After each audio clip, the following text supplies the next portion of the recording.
Hello again, and welcome back to my journey across Japan in search of rare and exclusive fountain pen inks.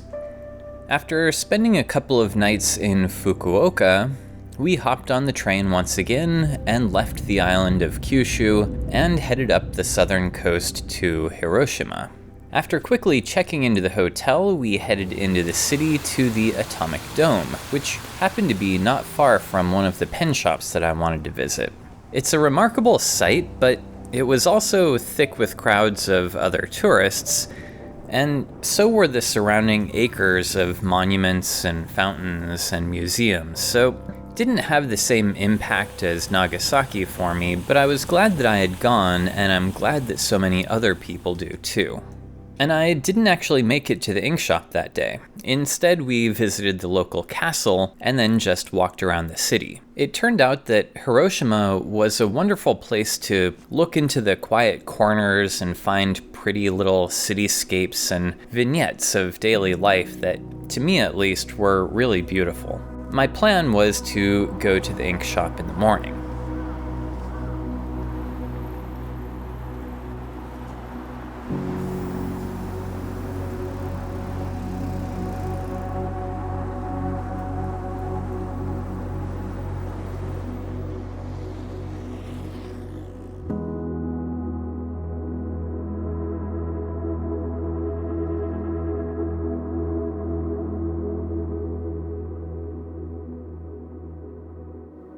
In the morning, I looked out the window and it was snowing, which caught me off guard. It was a little early in the morning, but I headed out, walking towards the Tama Stationary store at Hondori Hills. Eventually, I got to another one of these big, covered shopping arcades, which kept the snow off my head at least, and then I found the Hondori Hills building, and it was still closed.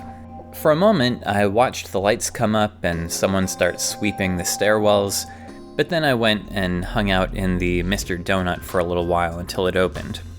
When I returned, I took the escalator up to the third floor and wasn't sure at first that I was in the right place. Rather than stationery, the place was packed with dishes and teapots and all sorts of kitchen goods, which really was also pretty cool to look around. But the entire back half of that floor was the stationery section with aisles of notebooks and planners, and some pens, including this exclusive Sailor. And finally, the store's own Color Traveler inks, which are named after important landmarks and cultural items from the surrounding area of Japan. In addition to the inks, they also carried a bunch of store-exclusive Color Traveler items like notebooks and note cards, ink swatching cards and rubber stamps and washi tape, all of it really beautifully designed. There were two styles of packaging for the inks. An older one with a map theme, I actually got this one for Christmas a couple of years ago, and the newer one that actually looks more like a suitcase or a steamer trunk. I had a hard time deciding on an ink color until I discovered that there was a color for that specific Tama branch, and I grabbed it. Both of the packaging styles have the same basic items inside.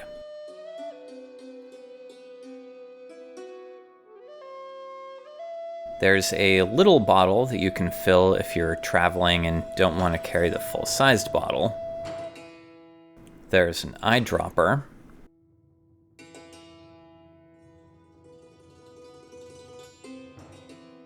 There's a little sheet of sticker labels.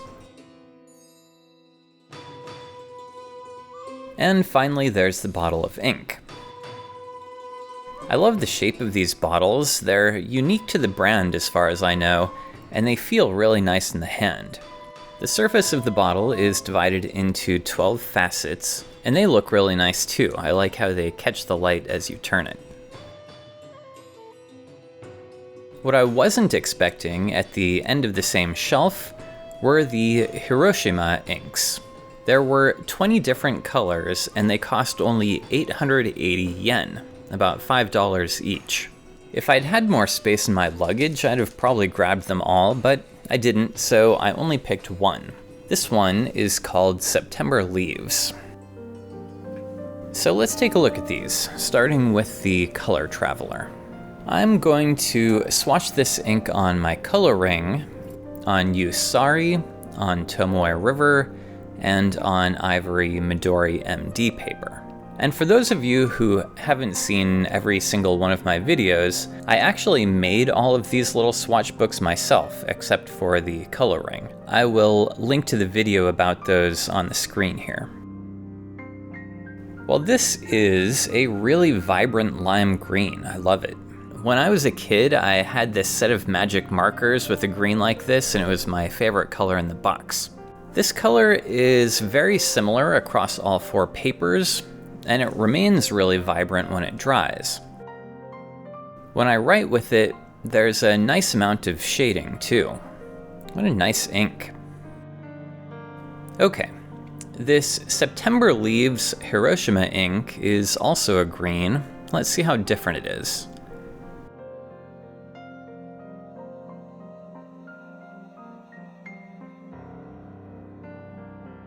Really nice. This one is more of an olive, but still really beautiful. Again, the color is very similar on all 4 papers, maybe a little lighter on the Tomoe River, and the transitions from light to dark are velvety smooth on the Midori. And here's a quick writing sample with it. I'm really impressed with this ink, especially for how inexpensive it is. When I left the Tayama shop, the snow had stopped, and an hour or so later that afternoon, Chris and I hopped on a train and then a boat out to the Itsukushima Island to see the famous torii gate of the Itsukushima Shrine out in the water. And we shuffled through the crowds of tourists and thought about buying some octopus legs as a snack.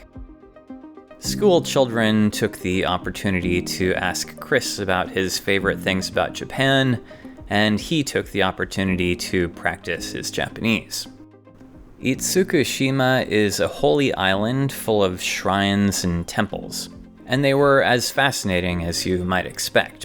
But then we saw a sign for a trail to the top of Mount Misen, and without knowing anything about it, we decided to give it a shot.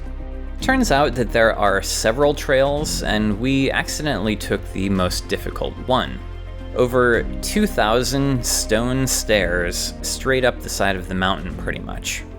I have no pictures of the stairs because it took all of my energy to swear at them under my breath, but we reached the top after a couple of hours, and it was well worth the hike.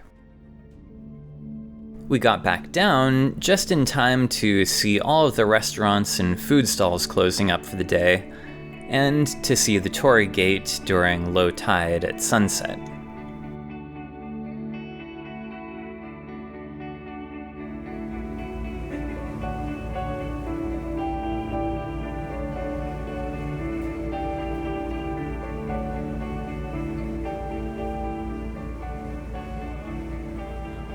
The next morning, there was no sign of snow, and the sky was clear and sunny as we took the train up the coast a bit further to Okayama. We didn't have much planned there, so I started off by visiting an office supply shop called Usagiya.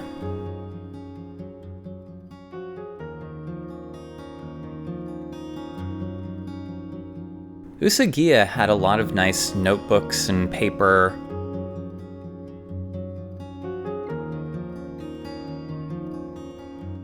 a nice selection of typical inks, but they also had their own Usagiya branded inks. On their website, they describe the inks this way. In collaboration with a local dyeing company, the bottled ink was created through repeated trial and error, and each color is imbued with the thoughts of Usagi and our staff. I think that's really cool. I'm glad that they made the ink with a local company instead of just getting Sailor or Tono and Limbs to do it. So I bought a couple of these. They cost only 1,000 yen, that was about $6.50 at the time. They had a series of denim-related colors, and I got the one called Raw, And this one is antique besenware, which is a famous type of traditional ceramics from the Okayama prefecture. I will happily go back and buy several more of these colors if they turn out to be any good. Let's see how they are. This is the besenware, and I'll swatch it on the same 4 papers again.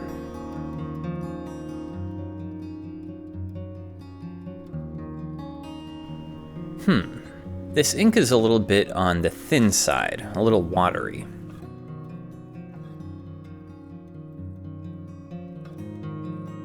It does dry down to a nice color though, that's very reminiscent of antique pottery. This one has some potential for good shading too. It is virtually identical across all 4 papers, and of course it's just slightly warmer looking on the Midori paper. And when I write with it, there is a bit of shading, as I had hoped. Okay, now let's move on to the raw denim color.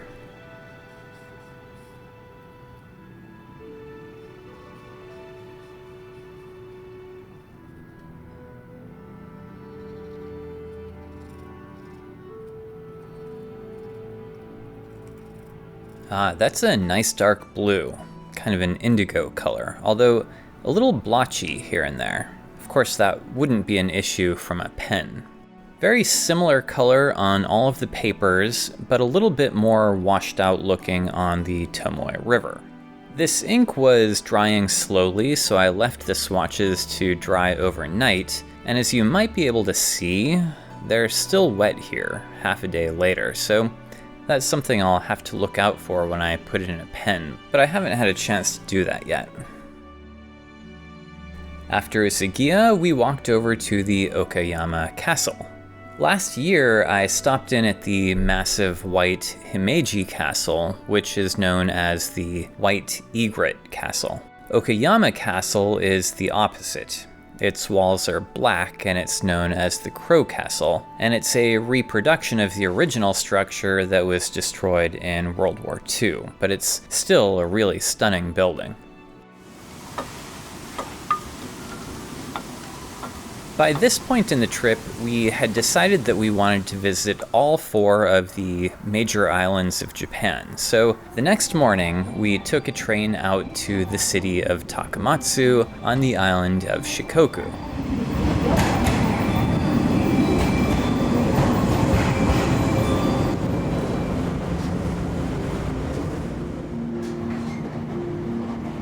The city itself of Takamatsu was fine.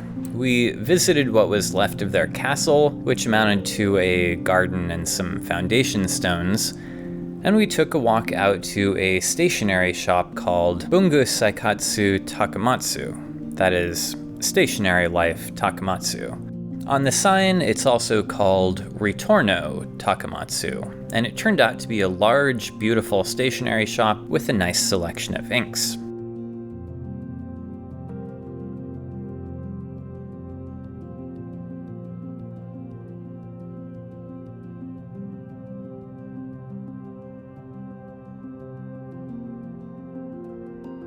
They were the first place I visited that had this set of Ink Masaru mixable inks, and they also carried these Mishima inks that I still thought about buying but didn't, and Kuretake inks.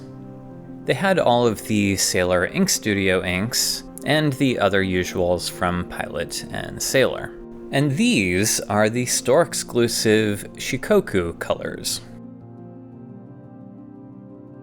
None of the colors were particularly unique except for this one, Jakoten, it's called, and it looks like a grayish pink. Jakoten is a traditional food from one of the prefectures on Shikoku, basically a grayish paste that's made out of crushed up little fish and then fried. I didn't actually try any.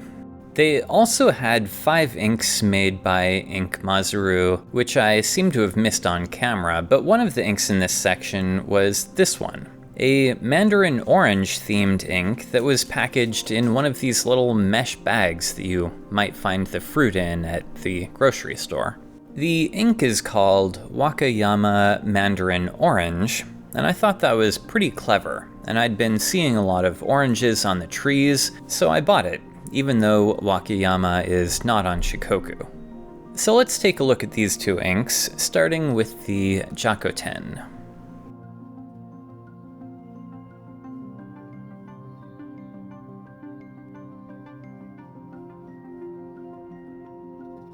Interesting. This is more brown than I expected.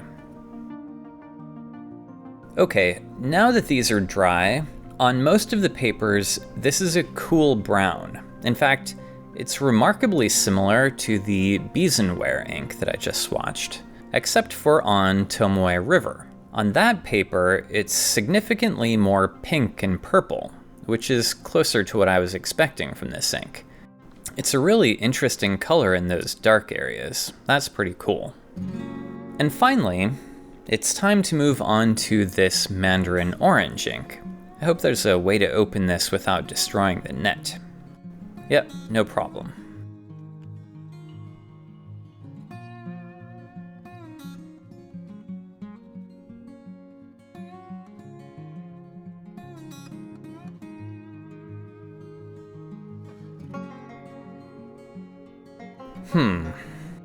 This looks more like a honey color than the bright orange that I was expecting. Yes, when it's dry, it definitely looks like a slightly orange honey color. There are some very dark outlines where the ink pooled, but I don't get any of that when I write with the ink. It's most pronounced on the Tomoe River swatch, where the ink is also significantly more pale than the other three as well. It's not the sort of color that I will probably use frequently, but it is a nice one. After wandering around Takamatsu a bit more, we took a little train ride to the neighboring city of Marugame, which had another branch of stationary life, but we ended up skipping it and hiked up to the castle on the hill instead. And then we took a look around the waterfront for a place to eat dinner, but ended up in this charming little cat-themed ramen shop where the mother was making the noodles and the children were sitting at the counter doing their homework or playing with the cat in the back courtyard. The ramen was pretty mediocre, but it felt very relaxed and homey, which was nice.